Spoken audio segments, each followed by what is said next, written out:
Deep in the Bernheim forest of Kentucky, large creatures made of wood rest among the trees, spending their time meeting new people and enjoying the beauty around them. They're out here, out in the world. I have to admit something. It's hard for me to get out here. I'm an introvert, but I also know it's good for me, and I get so much life spending time out on the road and making this show, meeting new people. So from my home in New York City to the Bernheim Forest, and at today's adventure in Midland, Michigan, I try to stay present and relax. Have some fun. Take my time. Luckily, Dan and Sean from EverNorth Spirits have an infectious ease. Maybe it's the Midwestern charm I grew up on, or maybe it's just the way they are. How far back we going? Yeah. Well, when you were 7 years old. I came out. Well, that's 10, about when we met, when we were about 7. 10 That'd pounds, be like 6 T-ball. ounces for me is where we started. Yeah, swear to God. Giant baby. 7 pounds. They call me Jabba, the Hutt. Jesus. No, I was a giant baby.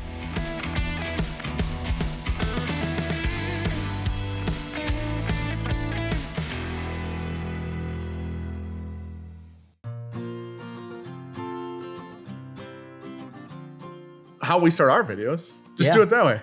Oof. I'm Dan, he's Sean. Welcome back. We're the Bourbon Junkies.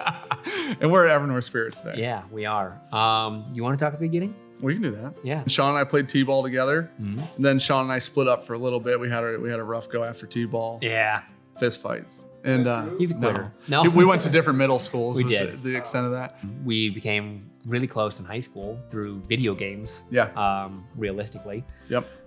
Used to go over to his house a lot, and he had like cable internet, which is great.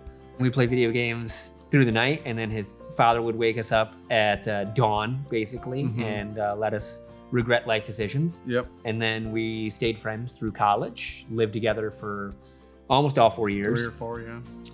I was there for like 6 years, as Dan likes to remind He's me. not a doctor. Yeah, not a doctor. He's not.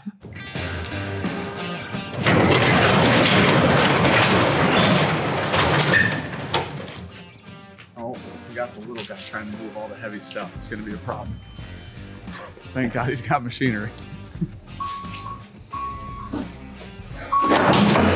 The pallet's broken. Okay. Ooh. You were so close to having the best content we've ever would have been able to put out. The back stave is broken, so it caught the top of the barrel. Oh, yeah. I think one of the nails got stuck on there. That would have been phenomenal for you guys to record. That would have been devastating. Listen, would we wanted to pay for it? No. Would we wanted to pay for it not on video? Never, ever. You know Knock what I on mean? wood, we've never. Ah! Hey! Are you putting those over the wall? Try not to do that again. You guys got me nervous. So when we lived together, our first apartment in college turned off the heat. We used the oven, and we, for some odd reason, had 2 showers. Yeah. Turned them on One high. bathroom. 1 bathroom, 2 showers. Yep. Turned everything on high and used that to heat our apartment. Yes, we did. Nailed it, too. Kind of worked. Things are looking up. Yeah. That's fair. That's a good perspective. I haven't had to think about It's heat an in a while. important That's good. perspective. Yeah. You guys are doing great. Yeah. Yeah, we have heat here. That's awesome. Yeah.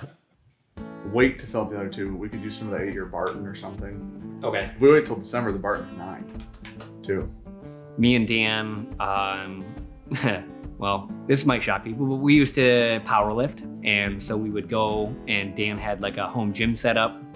We would just go in, we would lift weights, and then we'd get done and have a pour of whiskey. And we just shoot the shit, hang out, and we weren't really talking about the whiskey we were drinking. We were just talking about whatever, just being buddies.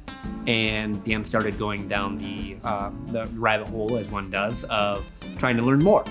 And so that brought him to YouTube. So he started following a couple people on YouTube and was like, dude, everyone is kind of uptight and they're really tense and there's like that structure. You've got to be serious. It's whiskey. You've got to be serious. He was like, we could do that. We don't have to be serious.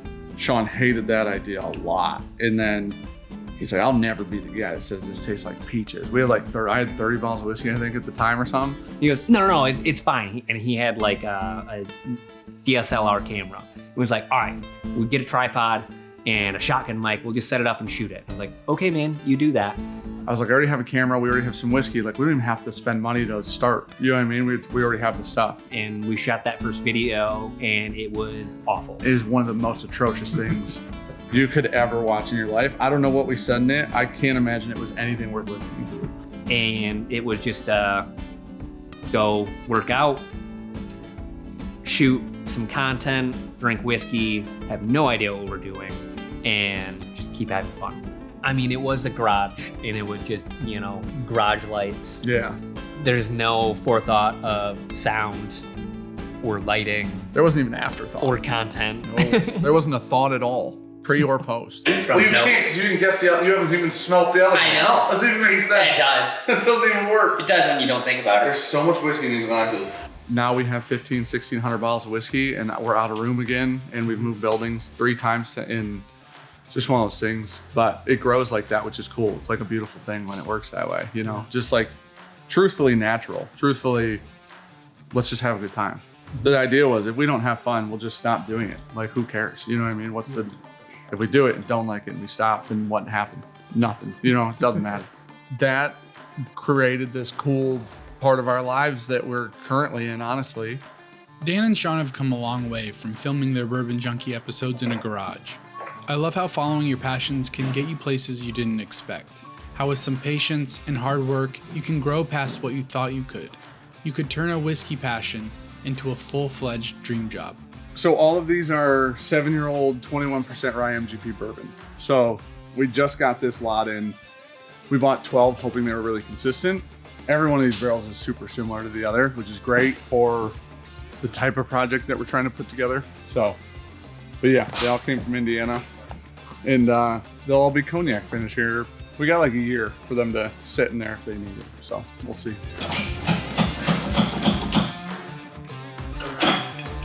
I'll give it to you just a second.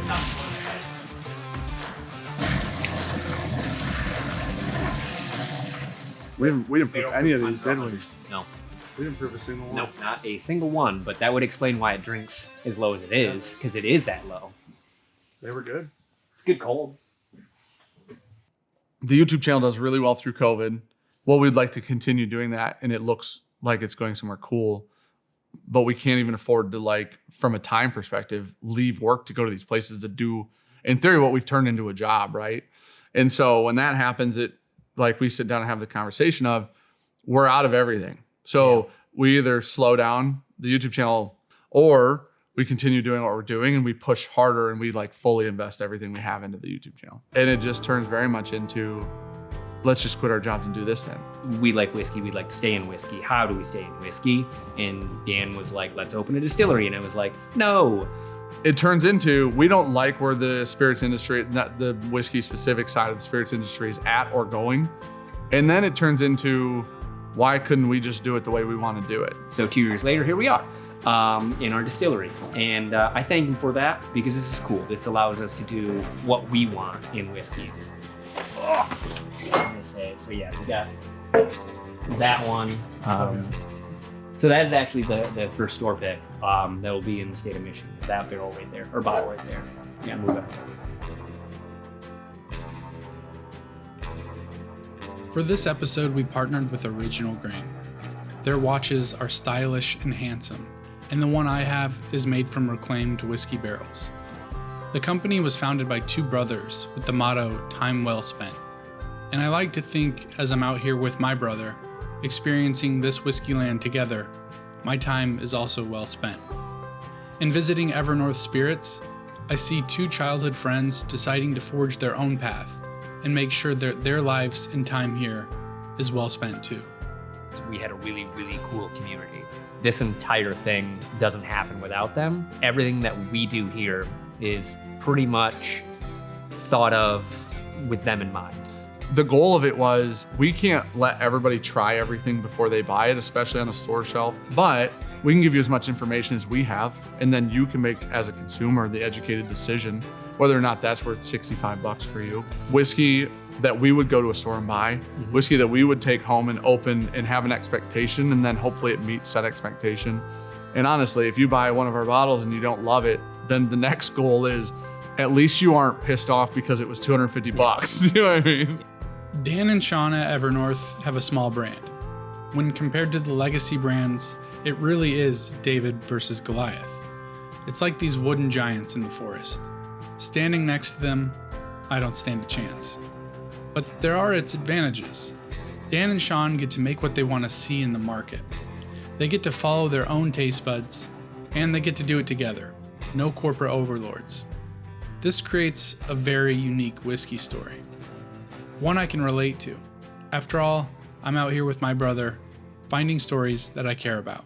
It's sort of like finding a good barrel. We can put out cool shit that other people aren't putting out, and it's just from looking for barrels and finding barrels and purchasing those barrels. It might be this stack. I'm sorry. It might only be labeled on the head. Oh, I can't read that. That's a light whiskey. This is have to be on the bottom. All right. Well, we're just gonna keep looking. Maybe 15. If you see a 15, try that. See, very unlike Dan, I'll actually put this in. Yeah, which is hilarious, but I don't do it to barrels. Okay. Apparently it's a little cold here. There we go. Okay. Yeah. There you go. But yeah, that one's a fun one. Yeah, so this barrel is another one of those Sagamore experimental barrels. It was double oaked in 2018 again, and then it's our high rye, low rye contract. At the time, we had nothing to do with it. Sagamore was distilling these mash bills, these bourbon mash bills, just because they thought they were gonna put out a bourbon label at some point. Yeah, then it's just asking the right people on the right days to see, do you guys have anything that's in this age range? Do you have anything that's this type of whiskey? Do you have anything in these Coopers? Do you have, you know what I mean? So, but. Oh, yeah. It's fucking great. No, I mean, this, yeah, stupid good. We run into a lot of people, and what we get often is you guys are the same in person as you are on the channel. Mm-hmm. And the response is like, why in the fuck will we not be? Then right? There we go, dude. 90-year-old You know man. what? I even thought about it. We give ourselves Not hard enough. Yeah. So It's usually Dan. I've got so many is clips. I have actually, yeah, that's so many fair. clips on my computer That's fair. that's happening with you. It's just why you don't have to be a different person on camera, and you don't have to. It's easier to be the same person if you're not a piece of shit. You know what I mean? And I do think it's as simple as that. Hopefully. A year old, I'll be really shocked if it doesn't. Well, I was really hoping it would come out.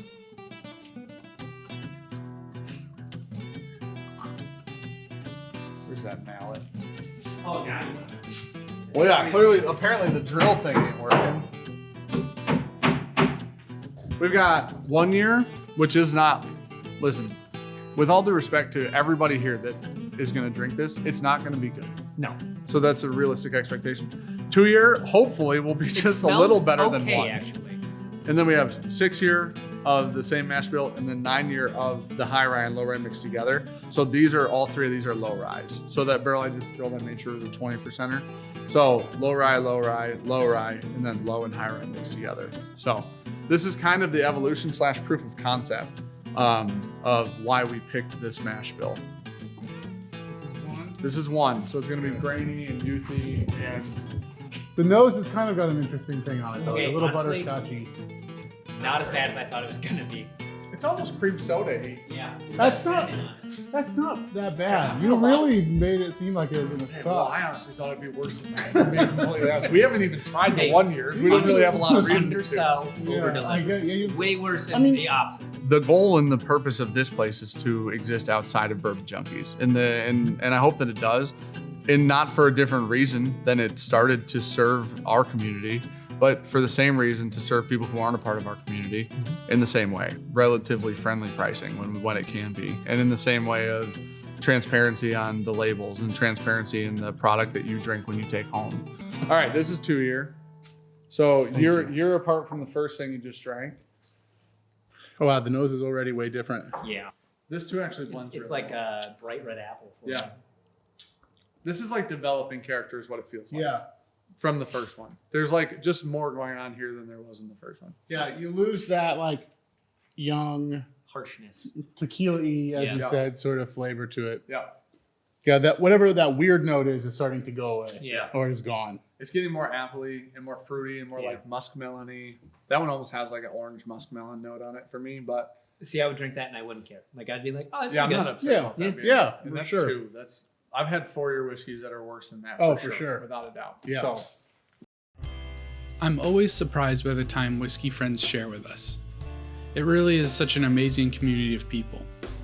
And I respect that Dan and Sean chose their own path in this world and chose to spend time doing what they love.